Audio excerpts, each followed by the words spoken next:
Movie की शुरुआत होती है एल्सा और आना के चाइल्डहुड के सीन से, जहां वो दोनों एन्चेंटेड फॉरेस्ट बनाकर खेल रही होती हैं कि उनके पेरेंट्स किंग एग्नर और क्वीन अडूना उनके रूम में आते हैं और उन्हें एन्चेंटेड फॉरेस्ट बनाकर खेलता देखकर एग्नर उन्हें स्टोरी सुनाने के लिए बुलाता है। वो उन्हें बताता है कि एन्चेंटेड फॉरेस्ट में 4 स्पिरिट्स फायर, वाटर, एयर और अर्थ का राज था और उसी फॉरेस्ट में नॉर्थल्ड्रा नामी ट्राइब रहता था जो नॉर्मल ह्यूमंस की तरह थे, लेकिन उनका बाकी ट्राइब से कांटेक्ट नहीं था। इसीलिए एग्नर के डैड रानियड ने उनसे डील किया और उन्हें एरेंडल के साथ जोड़ने के लिए डैम बना कर दिया। साथ ही उन्हें रिसोर्सेज दी ताकि उनकी अच्छी दोस्ती हो सके। डैम बनने पर रानियड अपनी आर्मी के साथ नॉर्थल्ड्रा सेलिब्रेशन करने जाता है, साथ ही एग्नर को भी लेके जाता है और इसके स्पिरिट से खेलने के दौरान एग्नर मुड़ता है तो पीछे दोनों आर्मीज में लड़ाई होने लग जाती है, जिसमें रानियड क्लिफ से गिर जाता है। स्पिरिट्स उन पर अटैक कर सबको दूर फेंकते हैं, जिस पर एग्नर बेहोश हो जाता है, लेकिन उसे कोई आवाज सिंग करते सुनाई देती है और कोई उसे बचा लेता है। इस वॉर के बाद स्पिरिट्स गुस्से में फॉरेस्ट को मिस्ट में घेर लेते हैं, जिसकी वजह से अपना कोई फॉरेस्ट में जा सकता है और ना वहाँ से कोई निकल सकता है। और ये स्टोरी सुनाकर एग्नर गुड नाइट करता चला जाता है। अडूना उनके पूछने पर बताती है कि उन्हें चाइल्डहुड में एक सॉन्ग सुनाकर बताया जाता था कि एक आतोहालन नामी मिथिकल रिवर है जो पास्ट के सारे राज जानता है और वो बताने पर उन्हें खोल देता होता है। प्रेजेंट में एल्सा एरेंडल के किंगडम पर आना के साथ खुशी खुशी रूल कर रही होती है और किंगडम के लोगों और क्रिस्टोफ के साथ ऑटम आने की सेलिब्रेशन करती है। एल्सा को इस सब के दौरान किसी के सिंग करने की आवाज आ रही होती है जो सिर्फ उसी को सुनाई दे रही होती है, इसलिए वो परेशान होती है तो आना उसे तसल्ली देती सॉन्ग सुनाती सुला देती है। और जब रात हुई होती है तो सोई हुई एल्सा को फिर वो आवाज सुनाई देती है, जिस पर वो बाहर जाती उससे कम्युनिकेट करने की कोशिश कर रही होती है कि उसके मैजिक से स्पिरिट्स आजाद हो जाते हैं और एल्सा को अपनी आईज पर उनके सिंबल्स बने दिखते हैं। लोग एल्सा की आईज गिरने पर बाहर निकलते हैं तो उन पर air, fire, water subtly attack करते हैं, जिसे देखकर एल्सा समझ जाती है कि अभी अर्थ भी आएगी, इसलिए वो सबको निकालकर क्लिफ पे ले जाती है, जहाँ वो आना को आवाज के बारे में बताती कहती है कि उसे महसूस होता है कि जो भी उसे बुला रहा है वो गुड है। उनकी बातों के दौरान ट्रॉल्स आते हैं और पैबी उन्हें बताता है कि उन्हें पास्ट का सच जानकर एरेंडल को बचाना होगा, जिसके लिए एल्सा एन्चेंटेड फॉरेस्ट जाने का कहती है और आना, क्रिस्टोफ, स्वेन और ओलफ उसके साथ जाते हैं। वो सफर करके एन्चेंटेड फॉरेस्ट पहुंचते हैं तो मिस्ट उन्हें अंदर आने देती है और वो फॉरेस्ट की ब्यूटी देखते हुए अलग हो जाते हैं, जहाँ क्रिस्टोफ पिछली 2 बार की तरह एना को प्रपोज करने लगता है कि एना एल्सा को ढूंढने चली जाती है, जहाँ एल्सा को ओलफ नहीं मिल रहा होता। सब मिलकर ओलफ को ढूंढ रहे होते हैं तो उसे एयर स्टॉर्म उनके पास लेकर आता है और सब उसमें चले जाते हैं, लेकिन एयर सबको निकाल कर सिर्फ एल्सा को घुमाता रहता है, जिसे रोकने के लिए एल्सा अपने मैजिक का यूज करती है तो पास्ट के सारे इवेंट्स आइस बनकर शो होते हैं, जिसमें कोई लड़की एग्नर को बचाते दिखती है। वो उसे देख रहे होते हैं कि उन्हें आवाजें आती हैं, जिन्हें वो फॉलो करते हैं तो उन्हें एरेंडल के सोल्जर्स और नॉर्थल्ड्रा के लोग मिलते हैं जो अभी भी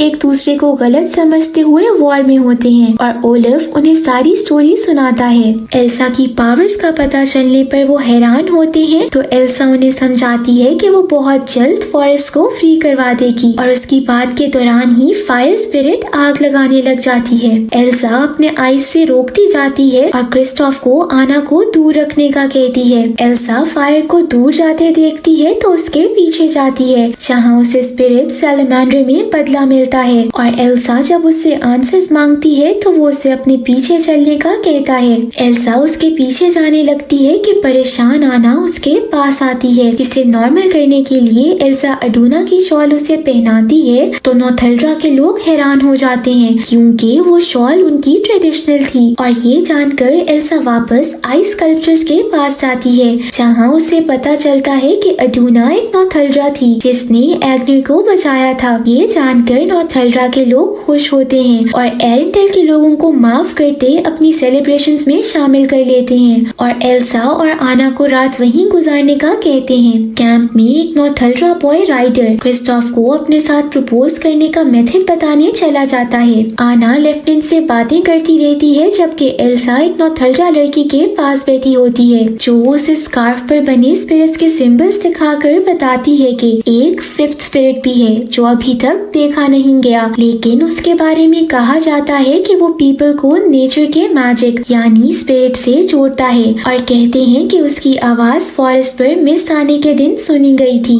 एल्सा कहती है कि उसके फादर ने वो आवाज सुनी थी और अब वो ही आवाज उसे बुला रही है, यानी वो ही फिफ्थ स्पिरिट है। उनकी बातों के दौरान अर्थ जायंट्स आते हैं तो वो उनसे छुप जाते हैं और उनके जाने पर एल्सा आना को कहती है कि अब उन्हें इधर ही रहकर सबकी जान खतरे में नहीं डालनी चाहिए, बल्कि उन्हें नॉर्थ जाना होगा जहाँ से आवाज आ रही है। और एल्सा क्रिस्टोफ और स्वेन को वहीं छोड़कर आना के साथ चल पड़ती है और उनके जाने का सुनकर क्रिस्टोफ बहुत सैड होता है। एल्सा और आना सैलेमेंडर और ओलिव के साथ चल रहे होते हैं कि उन्हें अपने पेरेंट्स की तबाह हुई शिप मिलती है जिसमें वो एक वाटरप्रूफ कंपार्टमेंट ढूंढते हैं तो उनमें से कुछ पेपर्स निकलते हैं, साथ ही एक मैप होता है और इन सब को पढ़ के पता चलता है कि उनके पेरेंट्स एल्सा की पावर्स का पास जानने के लिए डार्क सी से आतो आइलैंड जा रहे थे, लेकिन डार्क सी डेंजरस सी है जो सबको ड्राउन कर देती है। एल्सा वाटर की मेमोरी की थ्योरी होने को यूज में लाते हुए शिप से वाटर निकालकर उससे पूछती है कि उनके पेरेंट्स के साथ क्या हुआ था,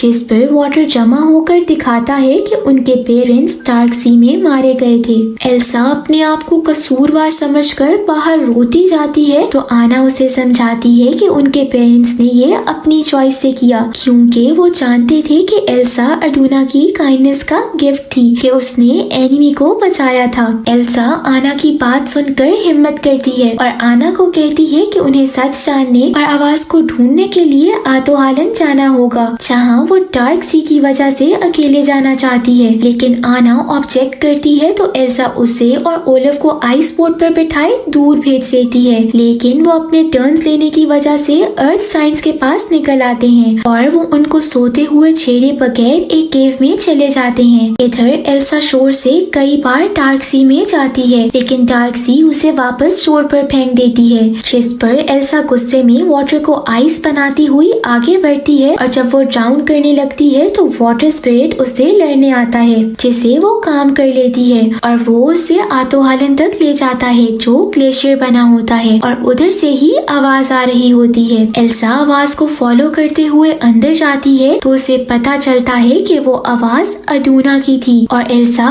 खुद ही फिफ्थ स्पिरिट है जो नेचर को स्पिरिट से कनेक्ट करती है। एल्सा को पास दिखाया जाता है तो वो देखती है कि उसके ग्रैंडफादर रनियर्ड ने डैम ट्रीटी के लिए नहीं बनाया था बल्कि वो नॉर्थल्ड्रा की रिसोर्सेज खत्म करना चाहता था क्योंकि उसको ट्राइब का मैजिक से रिलेशन पसंद नहीं था। और एल्सा ये जानते हुए आतो आइलैंड के डार्केस्ट पार्ट में चली जाती है जहाँ वो फ्रीज होने लग जाती है लेकिन मुड़ती नहीं है और देखती है कि रानियर नॉर्थल्ड्रा के चीफ को बातों में लगाकर डैम की बात डिले करता जाता है और जब चीफ अनआर्म्ड बैठा होता है तो उस पर पीछे से अटैक करता उसे मार देता है। एल्सा ये देखते ही फ्रीज हो जाती है लेकिन वो इससे पहले ही मेमोरी बनाकर आना को भेज देती है जो मेमोरी देखकर ओलिव को कहती है कि उन्हें डैम तोड़ना होगा क्योंकि इसी तरह स्पिरिट्स खुश होकर मिस्ट खत्म करेंगी, लेकिन डैम तोड़ने से एरेंडल फ्लडेड हो जाएगा। मगर आना ट्राइब के साथ भी अनफेयर होता नहीं देख सकती। ओलिव आना को बाहर निकलने का रास्ता बताता है और साथ ही निकलने भी लगता है कि वो खत्म होने लग जाता है, जिसे देखकर वो समझ जाते हैं कि एल्सा को कुछ हो गया है और ओलिव आना की आर्म्स में फेड हो जाता है। आना सैड हुई केव से बाहर निकलती है और फिर डिटरमिन्ड अर्थ जॉइंट्स को उठाती है और उन्हें प्रोवोक करती अपने पीछे डैम तक लेकर जाने लग जाती है, जो देखकर मटायस अपनी आर्मी लेकर उसे रोकने आता है, लेकिन आना उसे बताती है कि एल्सा ने अपनी लाइफ सैक्रिफाइस करके सच पता लगाया है। ये सुनकर मटायस उसे जायंट्स को प्रोवोक करने में हेल्प करता है। जायंट्स ह्यूज रॉक डैम की तरफ फेंकने लग जाते हैं तो डैम टूट जाता है और क्रिस्टोफ मटायस के साथ आना को गिरने से पहले ही बचा लेता है। फॉरेस्ट को वाटर मिलने पर स्पिरिट्स एल्सा को फिर से जिंदा कर देते हैं। डैम से निकलता वाटर एरेंडल को फ्लडेड करने आ ही रहा होता है कि एल्सा वाटर हॉर्स पर बैठे वहाँ आती है और वाटर के आगे वॉल बनाती उसे रोकती है और फिर उसे काम कर देती है।